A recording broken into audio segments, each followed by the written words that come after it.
Mesdames, Messieurs, bonjour. Nous allons parler de cette progression des rebelles du Yan 23 dans les territoires de Massissi après la conquête de plusieurs villages. Voilà donc ce qui va résumer l'actualité du jour pour ce vendredi. Nous allons également commencer à aller à Goma parce que vous le savez très bien. Kivu Morning Post émet en direct du chef de la province du Nord Kivu. Vous le savez, l'aéroport international de Goma était en ébullition déjà jeudi avant l'arrivée du coordonnateur de la campagne de Félix Antoine Tshisekedi.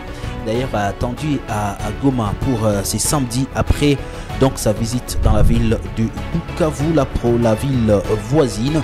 Et le membre de partis politiques qui soutiennent le numéro 20 aux élections venait donc accueillir Moussa Nyamwisi déjà aux environs de 20h. Moussa Nyamwisi n'était pas encore arrivé. Tard dans la nuit, des sources ont indiqué que ce ministre du gouvernement Sama Lukonde est arrivé dans la ville de Goma, bien sûr pour préparer l'arrivée du chef de l'État congolais dans la ville de Goma. À Massissi, des hommes armés assimilés aux rebelles du Yan 23 ont tué par balle un habitant du village Moussongati, village du groupement Bachali KMB, la soirée du jeudi, lors du passage de ces rebelles dans cette partie de la chefferie Bachali en territoire des Massissi. Nous allons donc en parler dans l'actualité du jour. Également, nous allons revenir sur cette crainte de l'ancien premier ministre et candidat à la présidentielle Adolphe Muzisto qui est favorable donc à un report des élections alors que la commission électorale nationale indépendante s'active déjà à déployer du matériel électoral à travers les pays. Messieurs, dames, vous êtes nouveaux, n'oubliez pas de vous abonner. Moi et vous, on va se retrouver dans la deuxième partie de cette vidéo.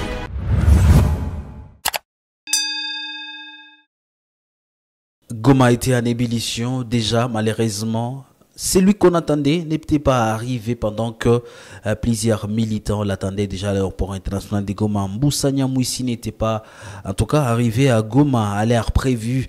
Tard dans la nuit, des sources ont indiqué que le coordonnateur de la campagne de Félix Antoine Tshisekedi venait donc d'atterrir à Goma pendant que les gens l'attendaient la journée. Kivu Morning Post a eu le temps de parler quand même avec quelques leaders pour savoir la nécessité de la présence des ces ministres et puis vous le savez chargés, coordonnateurs de la campagne de Félix Antoine Tshisekedi dans la partie Nord Kivu. Ici je propose de suivre quelques leaders politiques qui attendaient déjà Moussa Nyamwisi. Ils ont parlé à la caméra de Kivu Morning Post pendant qu'il sonnait encore 16h heure de Goma. Vous le savez, nous, Debout la Patrie, dans le cadre de notre regroupement Alliance des acteurs attachés au peuple, nous sommes alliés, nous sommes ligués avec les ministres autour, n'est-ce pas, du triomphe de la victoire du chef de l'État. Donc nous sommes unis, nous sommes alliés et donc nous ne pouvons pas laisser inaperçu. Cette délégation arrive ici pour préparer la route au chef de l'État, donc nous sommes partie prenante. Le message, c'est que le coordonnateur de la campagne du chef de l'État au Nord Kivu est en train d'atterrir. Et donc nous demandons à toute la population de l'accueillir massivement et de se préparer à l'écouter avec le message de l'élection du 20 sur 20.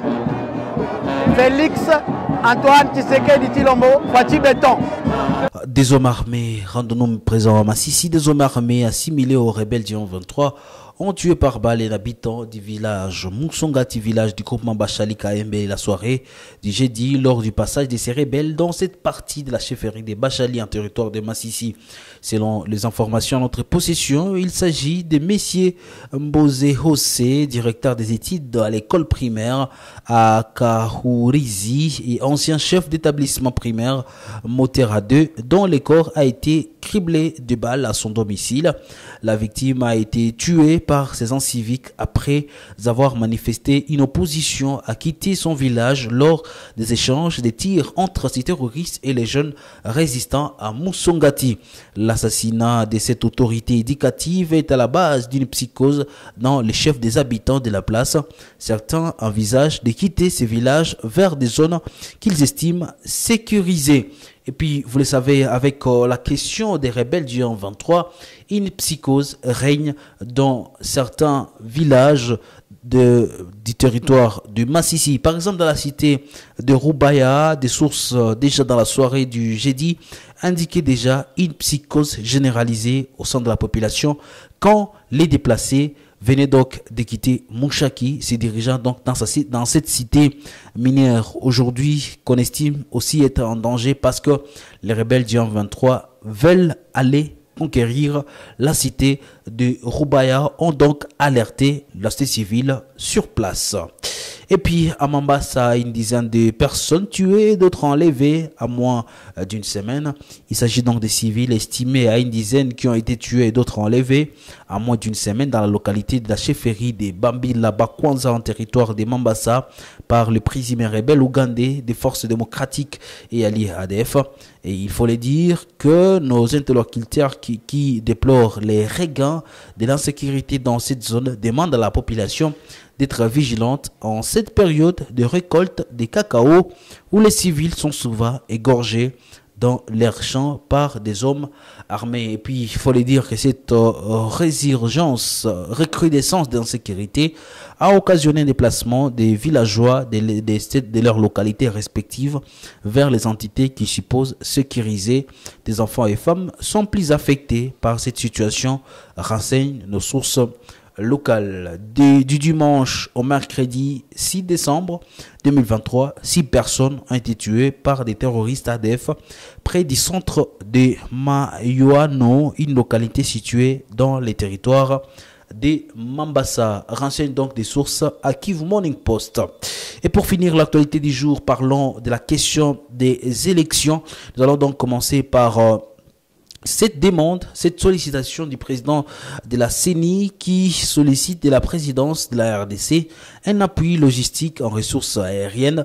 Denis Kadima demande 4 Antonov et 10 hélicoptères pour le déploiement des kits électoraux. Face à cette situation, comme je le disais en première partie de cette vidéo, l'ancien Premier ministre et candidat à la présidentielle Adolphe Mouzito est favorable à un report des élections alors que la Commission électorale nationale indépendante s'active déjà à déployer le matériel électoral à travers le pays.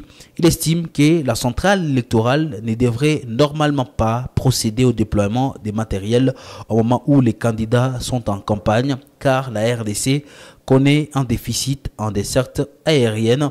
Il faut savoir que les candidats sont en train de passer de ville en ville pour aller rencontrer les électeurs. Par conséquent, la capacité de mobilité et d'intervention de la centrale électorale est très réduite. Pour remédier à cette situation, la CENI a besoin donc de 4 Antonov, comme je le disais, et 10 hélicoptères afin d'être capable de déployer ces cargaisons dans les délais, a-t-il ajouté. Il faut signaler que la CENI tient à organiser les scrutins le 20 décembre 2023 conformément au calendrier électoral afin de ne pas violer la Constitution, dit le président de la CENI dans plusieurs des interventions. Et vous le savez, par exemple à Goma, il y a toujours cette fièvre électorale. Les candidats sont en campagne jusqu'au 18 décembre 2023. Messieurs, dames, ça sera tout pour l'actualité du jour. Merci à vous de l'avoir suivi.